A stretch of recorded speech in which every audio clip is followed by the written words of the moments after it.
शपथ ग्रहण समारोह खुले आसमान तले, यानी राज्यपाल या राजभवन में नहीं या राष्ट्रपति भवन में नहीं। मोरारजी देसाई ने राष्ट्रपति भवन के परिसर में शपथ ली थी, लेकिन अब के दौर का सिलसिला अगर देख लीजिए तो याद कीजिए, चाहे वो महाराष्ट्र के मुख्यमंत्री हों फडणवीस, उन्होंने खुले में शपथ ली, खट्टर साहब हों हरियाणा के मुख्यमंत्री, उन्होंने खुले में शपथ ली, रघुवर दास हों वह भी मोराबादी मैदान रांची के वहाँ पहुँच गए। ये एक नई स्थिति है और इन स्थितियों के बीच अब शपथ ग्रहण का मतलब किस रूप में क्या हो चला है, ये अंतर्राष्ट्रीय तौर पर जब प्राइम मिनिस्टर मोदी ले रहे थे तो सार्क देशों के नेताओं को भी निमंत्रण दिया था और वह भी परिसर में खुले तौर पर वहां पर खुले आसमान तले शपथ ली गई थी। रामलीला मैदान आंदोलन की जमीन के तौर पर और वहां पर शपथ ग्रहण होने वाला, और वहां पर किस तरीके से समर्थकों का जमावड़ा जबरदस्त तरीके से अब पहुंचना शुरू हो चला है। मणिदीप, आप वहीं पर मौजूद हैं, जरा बताइए।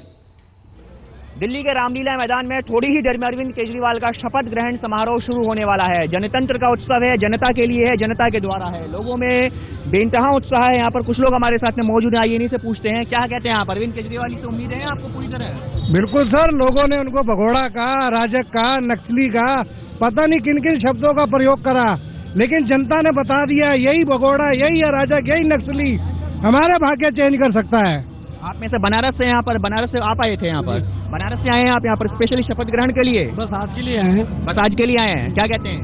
बस ये कहते हैं कि बनारस की जनता का जो कसर बाकी रह गया था दिल्ली की जनता ने पूरी कर दी, और जो उम्मीद बाकी रह गई है वो अरविंद से ही बाकी रह गई है, क्योंकि जो स्वराज, जो सत्ता का विकेंद्रीकरण की जो सोच अरविंद के पास है, जो अरविंद हमेशा अपने इंटरव्यू में बोलते हैं कि अमीर गरीब सब एक जैसे हो जाए, वो अब दिल्ली में देखने को मिलेगी। और मुझे पूरी उम्मीद है, बनारस की जनता का उम्मीद लेकर मैं यहाँ आया हूँ देखने। आप बताइए मैम, आप बताइए, अरविंद केजरीवाल ने जो तमाम वायदे पूरे किए हैं, आपको लगता है कि वो कसौटी पर खरे उतरेंगे? जी जरूर, ऐसा कुछ भी नहीं है कि वो नहीं कर पाएंगे। लोगों का ये कहना है। मैं तो ये पूछना चाहती हूँ, जो बीजेपी ने अपने वादे किए थे वो आज तक पूरे हो पाए क्या? हमने जो 49 दिन के अंदर काम किए वो हमें पता है कि हमने क्या काम किए, और मैं ये पूरा आप लोगों को विश्वास दिलवाती हूँ कि अरविंद केजरीवाल ये दोबारा ये जरूर करेंगे, और ये एक अच्छी आपके इतिहास में ये नाम जड़ा जाएगा कि हाँ भाई अरविंद केजरीवाल ने 49 दिन के अंदर जो काम किया दोबारा वही काम होगा और बहुत बेहतर काम होगा। हमारे 70 वादे वही उसी हिसाब से पूरे होंगे जैसे 49 दिन की सरकार में हुए थे। चलिए, भरोसा है, जनता का भरोसा है, लोकतंत्र का उत्सव है। वो लोकतंत्र तभी तक लोकतंत्र है जब तक उसमें जनता की भागीदारी लगातार सुनिश्चित की जा सके। बहरहाल लोग यहाँ पर मौजूद हैं, अरविंद केजरीवाल का इंतजार है। कैमरामैन विकी के साथ मणिदीप शर्मा, दिल्ली, आज तक। आलोक जी, हो जो भी, लेकिन एक मैसेज तो है कि दरअसल भारतीय राजनीति बदल रही है और भारतीय राजनीति के भीतर के मुद्दे बदल रहे हैं। बिल्कुल, पहले इसमें कोई शक नहीं, पहले वैचारिक जो आधार होता था, समाजवादी और गरीबी हटाओ, बिल्कुल उसको यदि वो कहें कि या थोड़ा पूंजीपति वाले, आप देखिए स्वतंत्र पार्टी वगैरह जब रही है, हिंदू महासभा रही, ऐसी पार्टियां होती थी।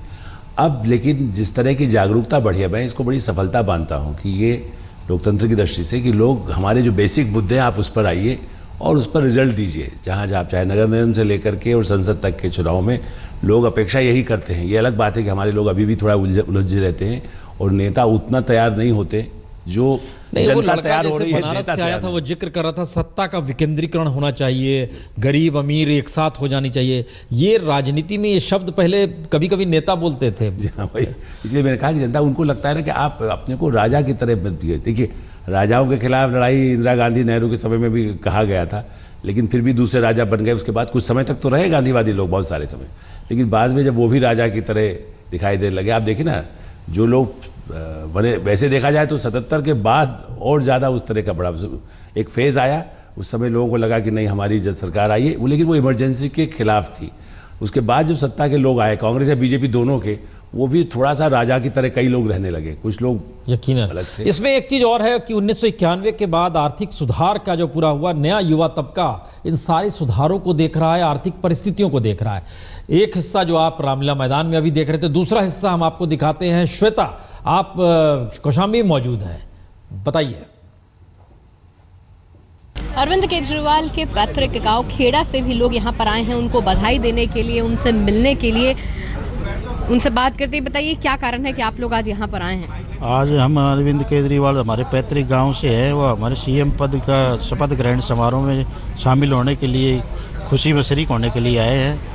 तो आप लोगों ने कोई पूजा पाठ भी की है उनको विश करने के लिए? हमने मन्नत मांगी थी, देवी कुल देवी हमारे गांव में ही है, उनसे मन्नत मांगी थी, वो हमारी इच्छा पूरी हो गई और हम उम्मीद रखते हैं कि दिल्ली के लोगों को भी अच्छे काम करेंगे। आप लोग बताइए, क्या आप मिल पाए हैं या इच्छा रखते हैं कि आप लोग भी शपथ में जाएं? जरूर जाएंगे जी, और मिल पाएंगे तो मिलेंगे।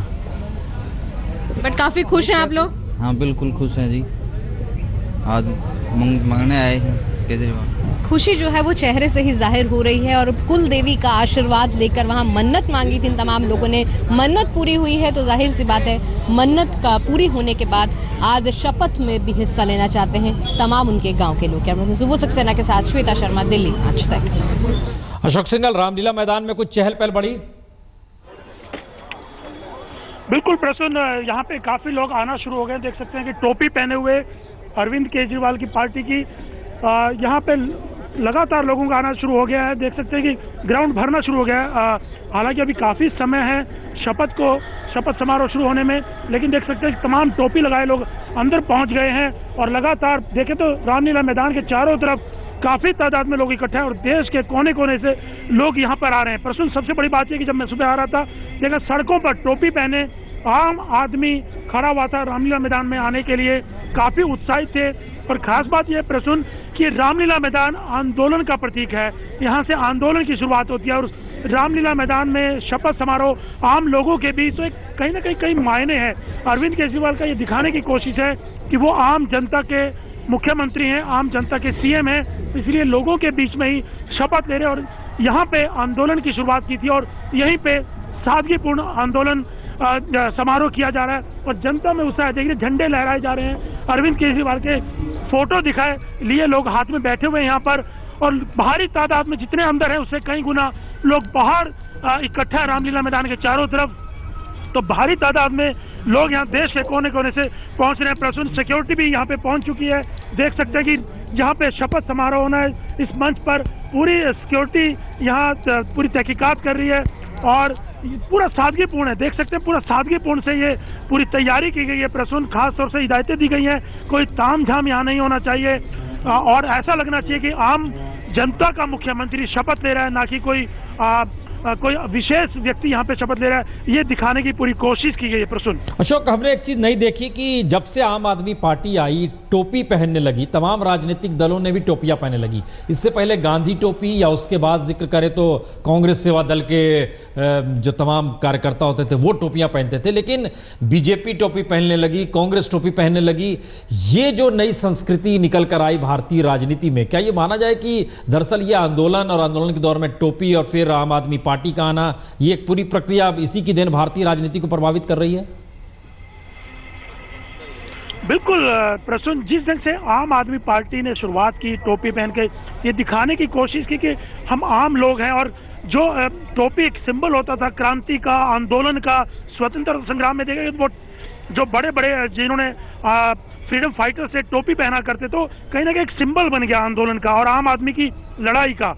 उसके बाद लगा कि आम आदमी पार्टी को जो समर्थन मिलने लगा, टोपी वालों को जो समर्थन मिलने लगा यूं कहें तो, उसके बाद बीजेपी के लोग केसरिया टोपी पहनने लगे, भगवा टोपी पहनने लगे, कांग्रेस के लोग टोपी पहनने लगे।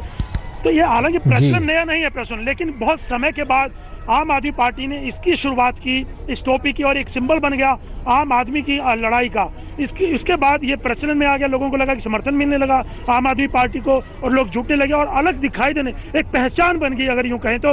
उसके बाद लोगों ने अपनी दूसरी पार्टियों ने उसको अडॉप्ट किया इस पहचान को और वो अब दिखाई दे रहा है उसका असर। और आम आदमी जो यहाँ पे इकट्ठा हुए प्रसून, उन्हीं उसी टोपी को पहन करके इकट्ठा हुआ और ये दिखाने की कोशिश है कि ये आम आदमी है, आम आदमी की लड़ाई लड़ने के लिए ये लोग टोपी पहने हुए हैं। ये अलग से एक पहचान इनकी दिखाई दे रही है। आलोक जी, एक चीज तो है कि 2011-12 अन्ना के आंदोलन के वक्त हमने देखा था कि सबसे ज्यादा तिरंगा लोगों के हाथ में नजर आ रहा था।